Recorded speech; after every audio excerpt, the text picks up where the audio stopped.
देखिए, असल जो रोल है चीफ इलेक्शन कमिश्नर का, वो रोल ठीक नहीं है और सरकार उनको बना तो दी है और उन्हें तो चाहिए कि बीजेपी ज्वाइन करा के वो मंत्री बना देते हैं। लेकिन जिस तरह से वो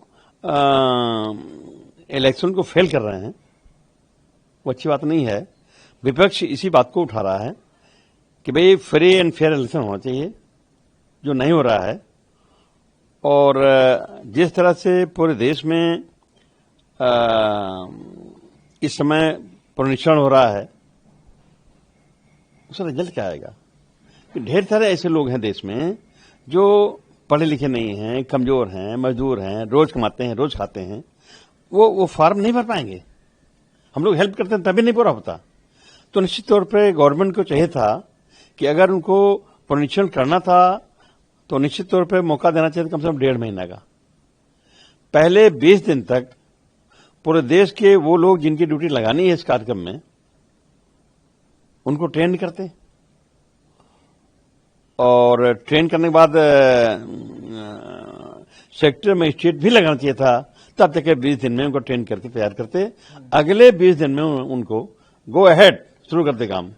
और फिर आखिरी 10 दिन पे उनको चाहिए था कि समीक्षा करते क्या सही है, क्या रह गया, क्या गलत है, उसको समीक्षा करके तब उसको फिलफिल करना चाहिए था, तब जाके इतना बड़ा काम होता। लेकिन झटके में अनाउंस कर दिया, लोग सड़क पर उतर आए, तमाम बीएलओ सुसाइड कर रहे हैं। ये अच्छी बात नहीं है, ये देश के हित में नहीं है। नेता प्रतिपक्ष राहुल गांधी ने ये भी कहा कि सबसे बड़ा राष्ट्र विरोधी काम वोट चोरी का है, वोट चोरी से बड़ा कोई राष्ट्र विरोधी काम। राहुल गांधी जो कहा सही कहा है, हम लोग वही कह रहे हैं, हमारे नेता वही कह रहे हैं और तभी दुखी मन से हम लोग नारा लगाए हैं, वोट चोर गद्दी छोड़। तो निश्चित तौर पर अगर ये आवाज उठी है तो सब पढ़े लिखे लोग हैं, कोई अनपढ़ नहीं है। एक संदेश देने के लिए कि भाई सरकार बीजेपी की है, लेकिन कहीं न कहीं वो हेरा फेरी करके सत्ता में कायम रखना चाहती है अपने को। ये अच्छी बात नहीं है। राहुल गांधी ये भी कह रहे हैं कि 1948 में राहुल गांधी जी को माफ कीजिएगा, महात्मा गांधी जी को 3 गोलियां मारी गई, नाथूराम गोडसे ने राष्ट्रपिता की हत्या कर दी और आरएसएस सभी संस्थान इस तरीके की। नाथूराम गोडसे ने गोली मारी, सही है, बड़ी घटना है। महात्मा गांधी सबके लिए पूज्य थे। जिस तरह से आरएसएस के लोगों ने गोडसे को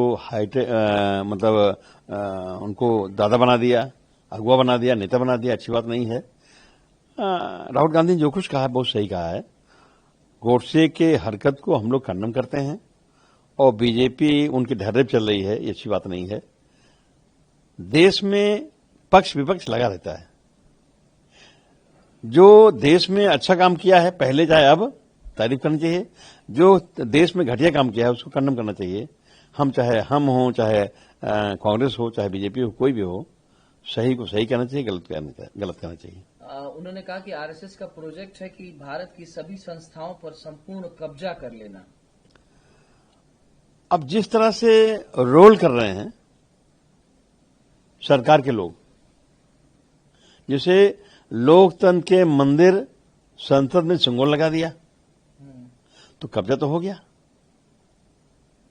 राहुल गांधी जो आरोप लगा रहे हैं बहुत सही लगा रहे हैं और मुझे लगता है विपक्ष का हर व्यक्ति आरोप लगा रहा है। जो सत्ता पक्ष में लोग हैं, पढ़े लिखे लोग हैं, समझदार हैं और वो बाबा साहब अम्बेडकर के संविधान को समझते हैं, वो लोग भी दुखी हैं। लेकिन टिकट लेके एमपी बनना है, मंत्री बनना है, ये जो लालच है लगा रहता है। वरना देश के अधिकतर समझदार लोग बीजेपी की हरकतों के खिलाफ हैं। गौरव गोगोई कांग्रेस सांसद हैं, उन्होंने इंडिगो के मुद्दे पर अपनी बात रखी। उन्होंने कहा कि लोग इतने परेशान हैं, हम असंतुष्ट हैं जिस तरीके से नागरिक उड्डयन मंत्री राम मोहन नायडू ने अपना जवाब दिया।